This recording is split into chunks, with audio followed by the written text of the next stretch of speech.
bersama aku Rika di Jurnal Nusantara. Kali ini kita akan ngomongin tentang profiling diri aku sendiri nih, Rika. Kan kemarin Jimmy udah cerita ya tentang latar belakang dia, kenapa dia bisa terjun ke supranatural atau supranaturalis ya, paranormal gitu. Sekarang aku mau ceritain juga nih latar belakangnya aku ke kalian semua. Check it out ya. Jadi awal mula aku berkecimpung di dunia supranatural ini sebenarnya udah dari kecil guys. Maksudnya punya bakat alami di bidang supranatural ya.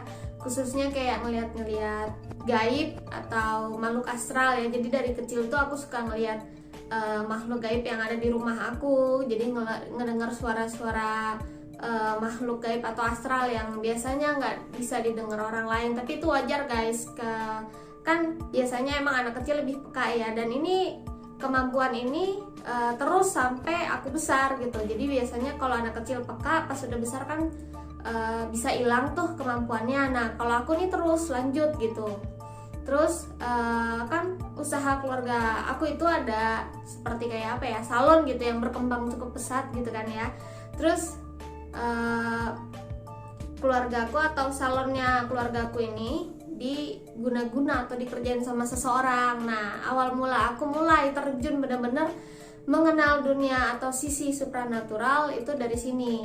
Aku tuh nyari obat atau nyari cara supaya hal ini nih nggak berimpact lagi nih sama usahanya keluarga aku. Dan aku mulai cari-cari paranormal atau praktisi ya yang di bidang yang mumpuni ini gitu.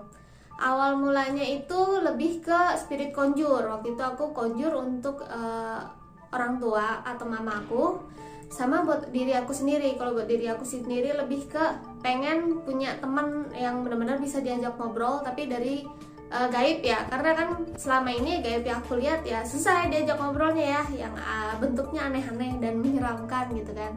Nah udah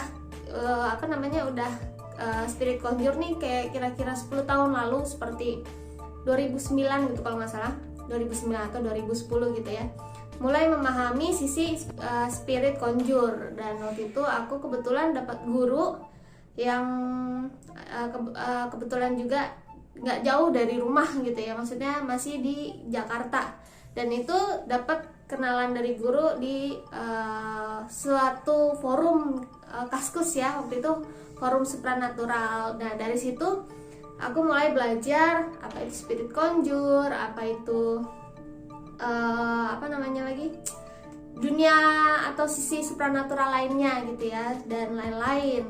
Dan setelah lama belajar dengan guru tersebut, ada kali setahun 2 tahun, mulai setahun kalau nggak salah ya, mulai dikenalin dengan beberapa guru lainnya seperti kayak Kisaung gitu ya.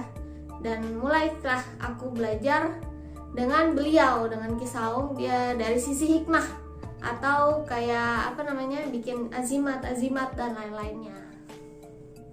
Oke, waktu aku belajar sama Kisaung ini macam-macam yang udah aku dapetin dari misalkan amalan, wiritan, terus juga jimat-jimat dari Arabik gitu kan. Itu kan masih dalam alirannya hikmah gitu ya. Terus juga aku juga belajar sama guru-guru yang lain, misalkan kayak Ustadz Angker, terus juga Mbak Dimas gitu ya, terus ada Tengku Mudo dan lain-lain, ada Om Kamandaka dan yang sudah saya kenal dari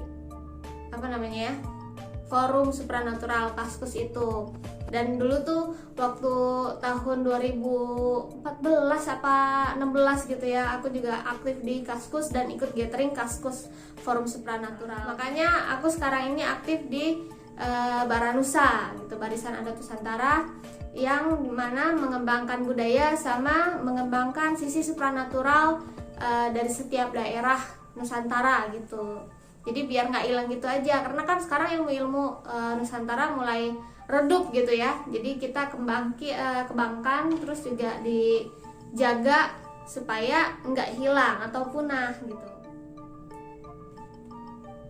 Selain supranatural, aku juga dapat gift, alhamdulillah, oleh Allah Subhanahu wa Ta'ala, yaitu dapat membaca future sama past tense gitu ya. Maksudnya kayak future reading, past reading gitu, dan itu aku manfaatin dalam tarot reading. Jadi bisa ngebantu konsultasi buat orang-orang yang membutuhkan gimana caranya menghindari hal-hal yang nggak diinginkan, atau melihat lagi, menelisik lagi pas kejadian masa lalunya seperti apa yang dia lupakan gitu. Jadi misalkan bisa memperbaiki dirinya jadi lebih baik lagi, guys. Jadi aku ini lebih spesifik ke ini ya, spirit conjure, hikmah bisa berupa membuat jimat, amalan, dan wirids, dan lain-lain ya. Terus juga ke tarot reading, terus juga ke anti black magic gitu ya.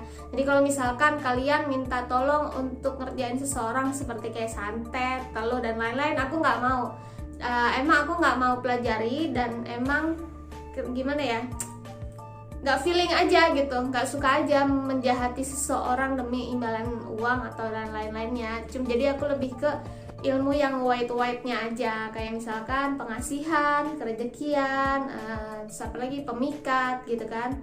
Terus juga anti black magic, jadi kayak proteksi dan lain-lain gitu. Aku lebih ke arah situ. Selain itu aku juga ada sketsa sama terawang gaib, guys. Jadi kalau misalkan kalian penasaran nih punya kodam pendamping nggak ya dan pengen tahu wujudnya, bisa terawang pakai jasanya Usagi Supranatural Konsultan. Terus juga di sketsa, misalkan pengen lihat wujud spesifiknya nih, bisa minta tolong di sketsa sama aku gitu. Dan Usagi Supranatural Konsultan ini udah lama sebenarnya, nggak cuma dari Instagram itu kayak baru 2-3 tahun lalu. Sebenarnya lebih aktif dulu di jual belinya Kaskus ya. Itu kalau nggak salah dari tahun 2013 itu udah mulai buka di Kaskus aku. Jadi Instagram ini baru-baru aja, karena kan sekarang kayaknya di Kaskus itu mulai sepi ya, maksudnya gimana ya, mulai kurang peminatnya masyarakat, jadi kita harus lebih luas. Jadi aku udah ke Instagram juga, ada fans page-nya atau di Facebooknya juga. Terus juga sekarang kan ada di YouTube bareng sama Surya Nusantara atau Jimmy gitu.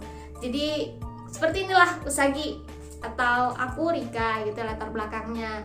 Jadi kalau misalkan buat kalian yang mau tanya-tanya, boleh DM Instagramnya Usagi Supranatural Konsultan, atau DM atau komen di YouTube ini ya. Dan juga jangan lupa untuk subscribe, like, komen, dan share video ini supaya Jurnal Nusantaranya berkembang terus dan upload video terus buat kalian. Oke, sekian dulu. Sampai jumpa.